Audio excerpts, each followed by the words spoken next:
Bienvenue sur la chaîne Savoir Investir. Pensez à vous abonner et à activer la cloche de notification pour recevoir nos nouvelles vidéos. Une stratégie de sortie pour limiter les pertes, le stop loss. Comme le dit Matt Damon dans le film Les Joueurs, dans lequel il incarne un professionnel du poker, impossible de perdre ce qu'on ne met pas sur la table. En matière de trading comme au poker, limiter les pertes est tout aussi important que d'optimiser les profits, et peut-être même encore plus essentiel. Chaque trader perd des trades de temps à autre, et chaque euro économisé dans un trade perdant vaut tout autant que les euros gagnés avec des trades réussis. Il est par conséquent important de mettre au point une stratégie de sortie avant d'ouvrir une position. Réfléchissez aux raisons qui vous poussent à ouvrir une position, et basez votre stop loss sur celle-ci. Exemple 1. Vous êtes un trader intrajournalier et votre principal élément déclencheur est deux bougies de 15 minutes consécutives allant dans la même direction.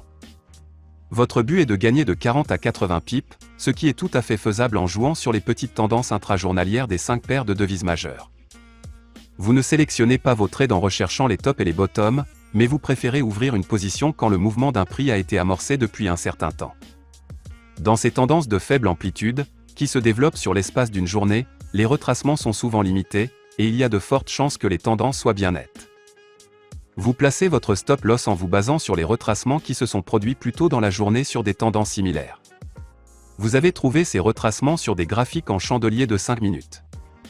Imaginons, par exemple, que vous avez repéré un retracement temporaire de deux petites bougies d'à peu près 15 pips au total dans une tendance intrajournalière. Ensuite, la tendance intrajournalière s'est rétablie. En prenant en compte cette situation, vous mettez en place un stop loss à 20 pips. Vous partez du principe qu'un petit retracement est toujours possible, mais que s'il dépasse 20 pips, il y a un risque que la tendance intrajournalière soit sur le point de se renverser. C'est évidemment un stop très serré, mais même si vous avez raison seulement 50% du temps et si vos trades gagnants n'excèdent jamais 40 pips, vous empochez quand même de l'argent. Exemple 2. Vous tradez habituellement sur le court et le moyen terme, et vous ne laissez jamais vos positions ouvertes pendant plus d'une semaine. Pendant cette semaine, votre objectif est de profiter d'une tendance qui a déjà commencé. Vous optez généralement pour des positions achats, tout simplement parce que vous préférez les prix en hausse et que vous trouvez qu'il est difficile de spéculer sur la baisse des cours. La plupart du temps, vous ouvrez une position juste après un petit retracement. Il faut toutefois que le retracement soit terminé, ce qui augmente vos chances de profiter de la tendance à la hausse. Vos objectifs de rentabilité sont ordinairement compris entre 200 et 300 pips. Vous préférez placer vos stop loss juste en dessous du point le plus bas du retracement. C'est logique, parce que si le prix change de direction à nouveau et descend plus bas que lors du premier retracement, il y a un risque accru que la tendance soit finie et qu'une période de range s'installe. Peut être suivie d'un renversement de tendance.